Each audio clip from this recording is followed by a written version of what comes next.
Greetings, Kurt Allen, the last Bardjohn of Calypso. TUCO elections vlog number 2 as promised. Last Saturday, the nomination process was completed, so we now have a clear idea of who the candidates are vying to be elected to the next TUCO executive. And I congratulate you for stepping up to the challenge, all of you. I think we need that type of spirit, and now it's left to be seen who the membership will choose. On that said Saturday, the membership held a meeting. We had a meeting at the Queen's Park Savannah to discuss a very, very important issue.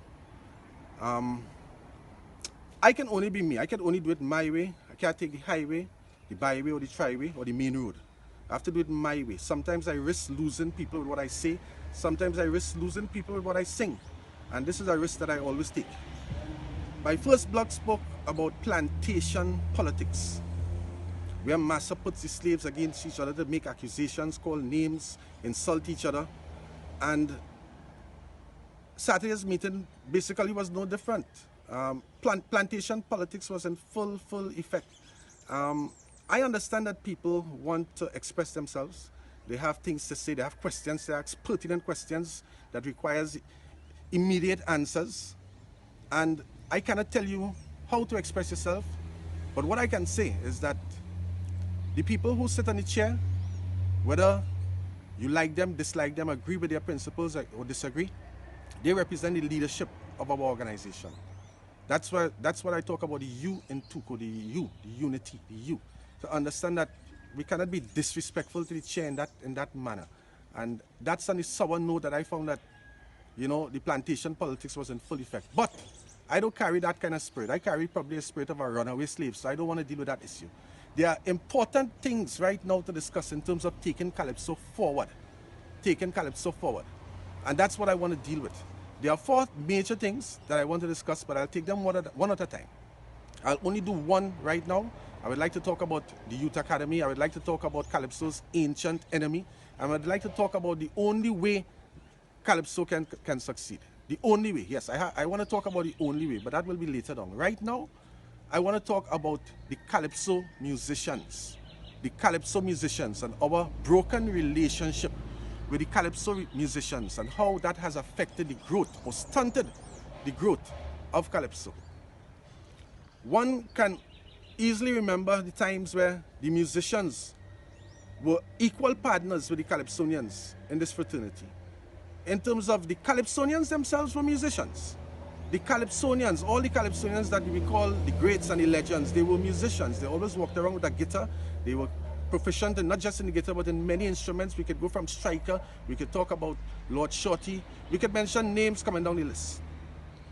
The musicians, they were musicians. And I realized that there's a disconnect on the TUCO level in terms of the official level between the Calypsonians and the musicians, where the musicians are either excluded or they are not welcomed into the fraternity to make their contributions as equal members of the organization.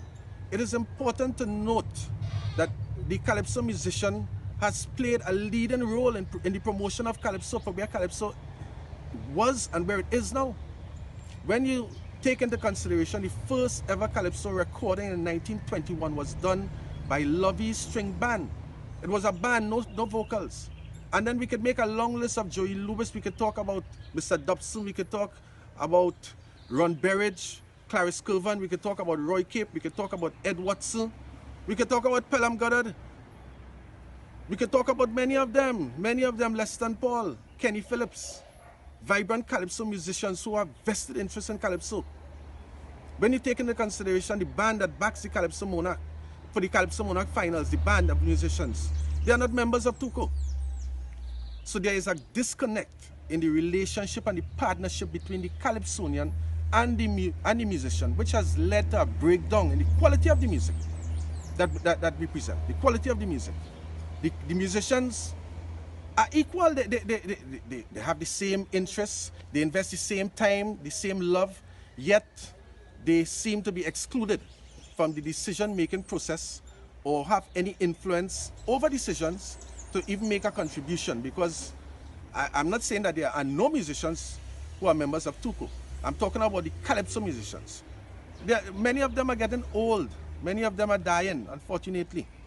And that skill base and knowledge capital is being lost because many of them feel unappreciated. When you leave a venue and we walk out from the venue, people will recognize, oh, you just sang. Nobody thinks about the musician. Unless he has a guitar in his back or instrument in his hand, you don't even know he's a musician. Sometimes they're underpaid, underfed in the dressing rooms, yet still they give the same sacrifice, come in earlier than us and leave after us. We have to give respect where respect is due, and we must respect the musicians. And I'm standing behind being a member of Roy Cape All Stars for 7 years, where I saw where the Calypsonians would come in, and I was part of the musician team at that point, because I'm a member of the band, and I saw that relationship. I saw how good it was, how vibrant it was, and now there's a disconnect. So I'm saying, we need to focus on the calypso musicians, bring them into the fold, and that is step one.